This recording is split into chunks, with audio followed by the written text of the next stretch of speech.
Good afternoon students.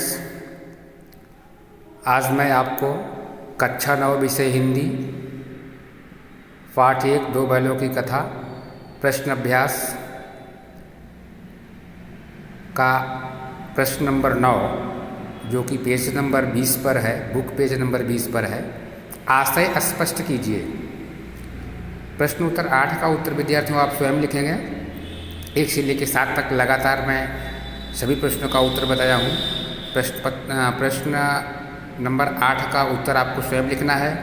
प्रश्न number 9 आशय स्पष्ट कीजिए, ये मैं आपको बता रहा हूँ, समझा रहा हूँ, फिर आपको लिखना है। आशय स्पष्ट कीजिए। अवश्य ही उनमें कोई ऐसी गुप्त शक्ति थी जिससे जीवों में श्रेष्ठता का दावा करने वाला मनुष्य वंचित है। तो विद्यार्थियों, इस प्रश्न का आशय स्पष्ट करना है। आशय स्पष्ट करने के लिए आपको स्टार्ट करना है। प्रस्तुत पंक्तियों के माध्यम से प्रेमचंद कहना चाहते हैं कि मनुष्य सभी जीवों में अपने आप को सर्वश्रेष्ठ होने का दावा करता है, परंतु जो गुण हीरा और मोती में थे वह गुण आज के मनुष्य में नहीं है। हीरा और मोती गहरे मित्र थे। वे बोलना नहीं जानते थे, बोल नहीं सकते थे, फिर भी दोनों एक दूसरे के मन की स्थिति को अच्छी तरह समझ जाते थे और यह गुप्त शक्ति उनके पास थी जो कि मनुष्य के पास इस तरह की गुप्त शक्ति नहीं है।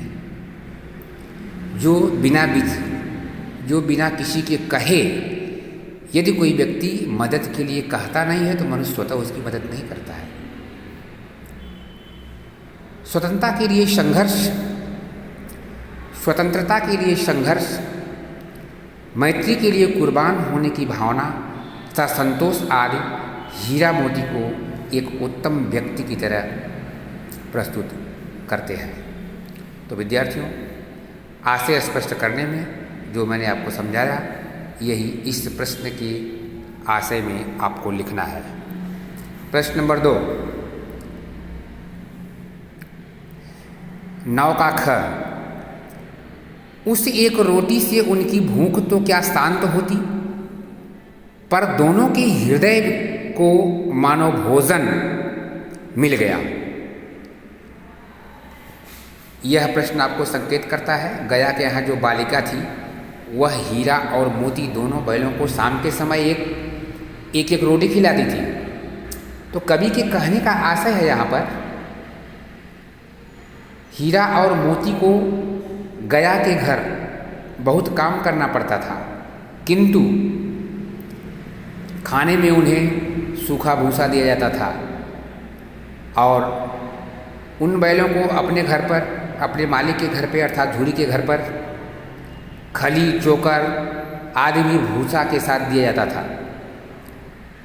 यहाँ वे मन अपना मरोड़ कर रह जाते हैं, दुखी होते हैं।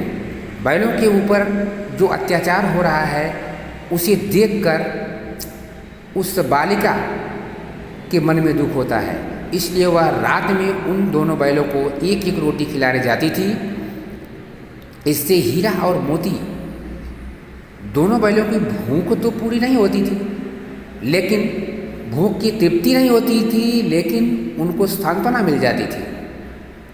और बालिका के इसी स्नेह के कारण उन्हें रोटी प्राप्त होती थी, जिससे उनकी पूरी थकान मिट जाती थी, उनका आलस्य खत्म हो जाता था। तो बालिका द्वारा प्राप्त इस स्नेह से अभिभूत होकर उनके पेट भर जाते थे। तो स्नेह में बहुत ताकत होती है विद्यार्थियों, और स्नेह की ताकत ही दोनों बैलों को बालिका के द्वारा दी जाने वाली रोटी से जीवन बसर हो रहा था। तो दोनों प्रश्नों का आशय स्पष्ट आप बिल्कुल इसी तरह करेंगे जो मैंने आपको बताया, यही आपको लिखना है और याद करना है।